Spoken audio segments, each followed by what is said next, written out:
না, অবৈধ দেখবে, কিচ্ছু দেখবে না, শুধু 2 কাঠা দেখবে যে আমি 2 কাঠার মালিক হতে পারি কিনা। 1400 বছর আগে স্লোগান দিছে। আমি এক হাদিসের একটা অংশ বলতেছি, অংশ। হুজুররা যদি জিজ্ঞাসা কোত্থেকে বললেন তো বলবো টোকায় এলাম, আমিও টোকায় বাড়ি করছি।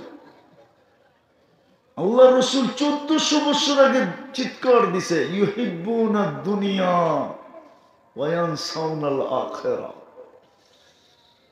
আমার উম্মত দুনিয়া ভালোবাসবে, 2 কাঠার জন্য হালাল দেখবে না, হারাম দেখবে না, বৈধ দেখবে না, অবৈধ দেখবে না, ভাই দেখবে না, বোন দেখবে না, আত্মীয় দেখবে না, স্বজন দেখবে না, পাড়া দেখবে না, প্রতিবেশী দেখবে না, কিচ্ছু দেখবে না। ওর 2 কাঠা দেখবে আর জান্নাত ভুলা যাবে। শুধু দুনিয়া দেখবে, জান্নাত কি করবে? কি আজকে আমাদের জান্নাত স্মরণে আছে? যদি থাকতো আমি প্রমাণ দেই। আপনি তো জন্মগত মুসলমান, ঠিক না? বলেন আমাদের ভিতরে ইসলামের ছাপ কতটুকু? ছাপ বোঝেন? ছাপ কতটুকু বলেন? মুসলমানের ঘরে আপনাকে নির্বাচিত কে করলো? হ্যাঁ হ্যাঁ, কে করলো? রাগ হয়েন না, কিন্তু রাগ হয়ে যাবেন। আমি একটা জিনিস বুঝানোর জন্য বলবো না, আবার কোন দিকে চলে যায়, ঠিক না? গাজীপুর তো এমনি ভয় পাইতেছি।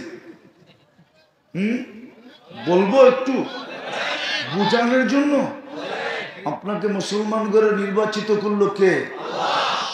আপনি তো নির্বাচিত, ঠিক না? নির্বাচিত, ঠিক না?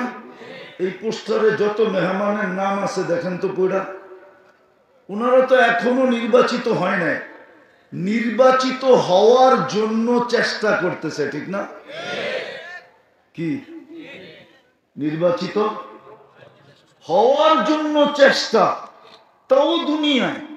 আর আপনি নির্বাচিত কার পক্ষ থেকে? কোন আল্লাহর পক্ষ থেকে। আল্লাহ চিনেন? হায় হায় হায়, আল্লাহ তো চিনি না।